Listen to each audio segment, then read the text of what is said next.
ओम नमः शिवाय। तंत्र के रचयिता भगवान शिव को मेरा नमस्कार है। आज मैं आपको एक ऐसा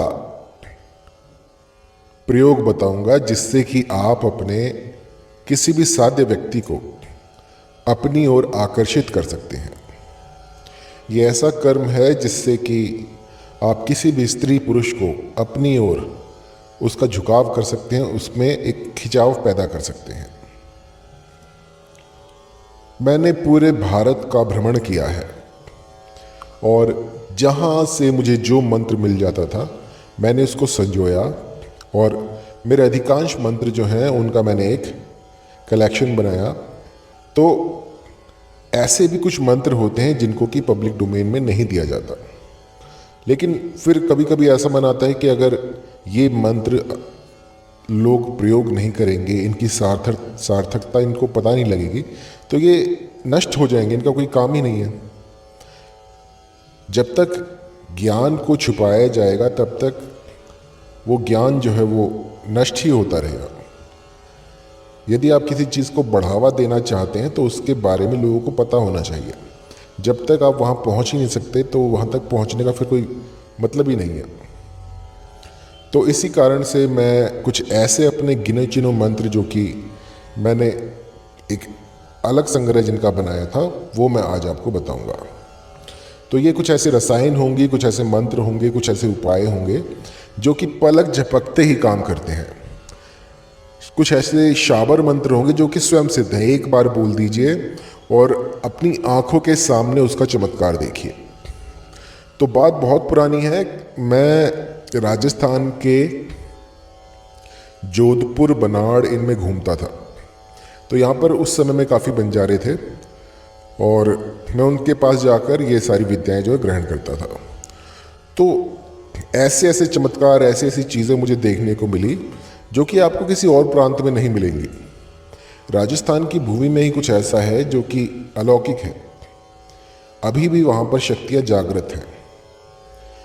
मैंने पूरा देश भ्रमण किया है, लेकिन जो सुगंध राजस्थान की मिट्टी की है वो मैंने कहीं और महसूस नहीं की। उस मिट्टी में कुछ ऐसा है कि आप वहाँ पर रहते हैं तभी आप समझ पाएंगे।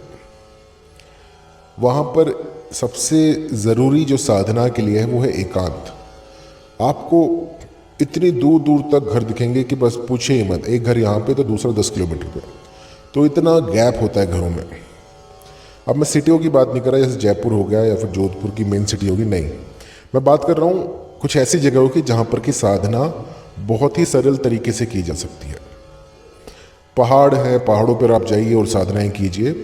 तो वहाँ पर एक जगह है भानगढ़। भानगढ़ में एक ऐसे तांत्रिक थे जिन्होंने कि पूरे एक शहर को जो है बर्बाद कर दिया था।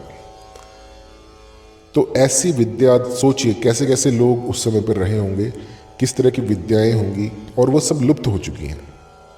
तो ऐसा ना हो इसलिए मैं आज आपको ये उपाय बता रहा हूँ।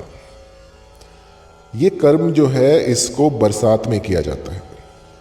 सावन के महीने में इस प्रयोग को किया जाता है। आपको क्या करना है कि कहीं से भी आपको काली गुंजा एकत्रित करनी है। राजस्थान में से चिरमी कहते हैं। चिरमी ये अनेकों रंग की होती है, सफ़ेद होती है, लाल होती है, काली होती है। तो इन तीनों का अपना एक महत्व है।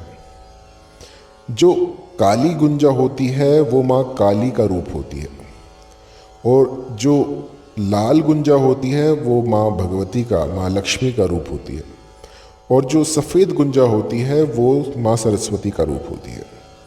तो पहले के ज़माने में लोग इससे सोना तोलते थे, और सोना तोलने से पहले ये जो बीज हैं ये इतने महंगे आते थे कि सोना भी इनको खरीद नहीं पाता था। जैसे जैसे इनकी कल्टीवेशन हुई और ये बढ़ोतरी हुई इनमें, तो लोग इनका प्रयोग भूल गए। तो आज मैं आपको बताऊंगा काली गुंजा का एक ऐसा प्रयोग जिससे कि आप किसी को भी पलक झपकते ही वशीभूत कर सकते हैं। आपको करना क्या है, काली गुंजा जो है वो एकत्रित कर लीजिए। और उसके बाद जब बारिश हो तो बारिश का पानी किसी एक लोटे में ले लें। उस लोटे में काली गुंजा के 12 बीज आपको डाल देने हैं।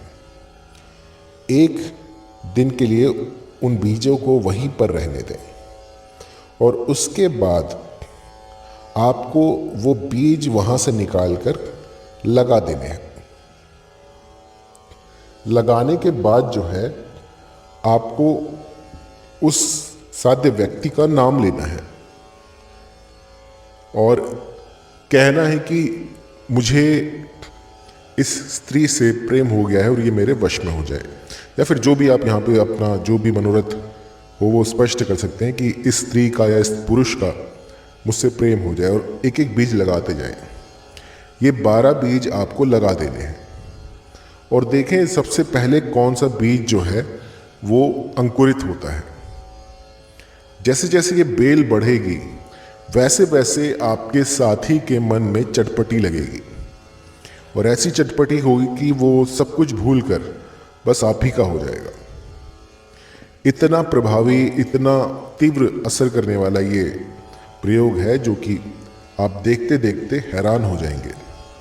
जैसे जैसे बेल बढ़ेगी वैसे वैसे सामने वाला आसक्त हो जाएगा, सामने वाला भूख प्यास भी भूल जाएगा, बस 24 घंटे आप ही की माला जपेगा। और ये इतना प्रबल होता है कि सामने वाला जो है उसे और कुछ नहीं दिखता। और इसको करना बड़ा ही सरल है। इसे आप कहीं पर भी कर सकते हैं, अपनी गार्डन में लगा लीजिए, किसी ऐसी जगह पर लगा दीजिए जहाँ की मिट्टी थोड़ी अच्छी हो। तो जैसे जैसे ये बेल बढ़ेगी यूँ समझिएगा कि आपके जो रिलेशन है वो भी फल फूल रही है। और आपको सावधानी जो है वो ये रखनी होगी कि इस बेल को बकरी या किसी भी गाय भैंस से बचा कर रखना है। यदि ये बेल जो है ये किसी ने खा ली तो जो आपकी रिलेशन थी उसमें खटास आ जाएगी। तो कहने का तात्पर्य ये है कि जैसे ही आप ये प्रयोग शुरू करें तो सबसे पहले एक स्थान सुनिश्चित करें। उस स्थान पर इस काली गुंजा का पेड़ लगाएं, जो बेल होगी वो लगाएं।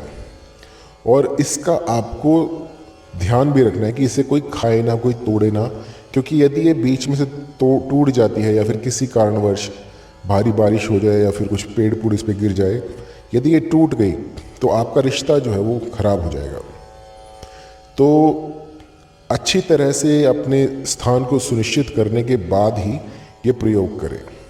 और इसमें कोई मंत्र नहीं बोलना है, बस आपको इतना सा काम करना है काली गुंजा के साथ। और फिर माँ काली कुछ ऐसा कर देगी जो कि आप समझ भी नहीं पाएंगे। चमत्कार इसी दुनिया में होते हैं और ये जो मैंने चमत्कार आपको बताया है ये आपकी आंखों के सामने होगा। हफ्ते भीतर जो है ये बेल अंकुरित हो जाएगी, इसमें से फूल पत्तियाँ आनी शुरू हो जाएंगी और इसके बाद आप पाएंगे कि जो गुंजा की बेल है जैसे जैसे वो बढ़ रही है वैसे वैसे आप पाएंगे कि आपके साथी में बदलाव होने शुरू हो गए हैं।